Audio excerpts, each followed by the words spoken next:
নমস্কার বন্ধুরা, আমি রানী চলে এসেছি। আজকে একটা খুব ঝটপট হয়ে যায়, খুব তাড়াতাড়ি হয়ে যায়, খুব কম উপকরণ দিয়ে একটা রেসিপি, সেটা হচ্ছে শিম পাতুরি।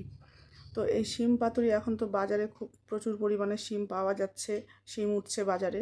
তো ঝটপট কিভাবে করে নেওয়া যায় দেখুন, খুব কম সময়ে। প্রথমে শিমগুলোকে ভালো করে ধুয়ে জল ঝরিয়ে রেখে দিয়েছি, তারপর কড়াইতে অল্প তেল দিয়ে, বেশি তেলও লাগে না এই রান্নাটাতে, অল্প তেল দিয়ে তার মধ্যে কালো জিরে ফোড়ন দিয়ে শিমগুলোকে দিয়ে দিয়েছি। দিয়ে এবার নুন দিয়ে একটু সামান্য একটু ভাজা ভাজা করে নেবো, বেশি ভাজার দরকার নেই, সামান্য ভাজা ভাজা করে নিয়ে তারপর হলুদ দিয়ে দিয়েছি, দিয়ে এবার ঢাকা দেবো।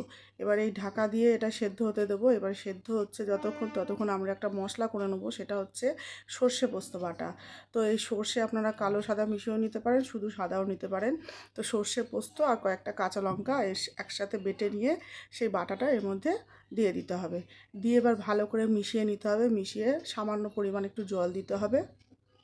জল দিয়ে এবার এটাকে মিডিয়াম আঁচে বসিয়ে রাখবো, আর ঢাকা দেওয়ার কোনো প্রয়োজন নেই। শিম তো আমাদের সেদ্ধ হয়েই গেছে, আর যদি ফ্রেশ হয় তাহলে তো কোনো ব্যাপারই না, খুব ভালো হবে। এবার জলটা একটু শুকিয়ে আসলেই এর মধ্যে দিয়ে দিতে হবে একটু মিষ্টি, কারণ এই রান্নাটা একটু মিষ্টি মিষ্টি ভালো লাগে। মিষ্টি দিয়ে নামিয়ে নিলে কিন্তু আমাদের শিম পাতুরি রেডি। ভিডিওটা ভালো লাগলে অবশ্যই শেয়ার করে পাশে থাকবেন।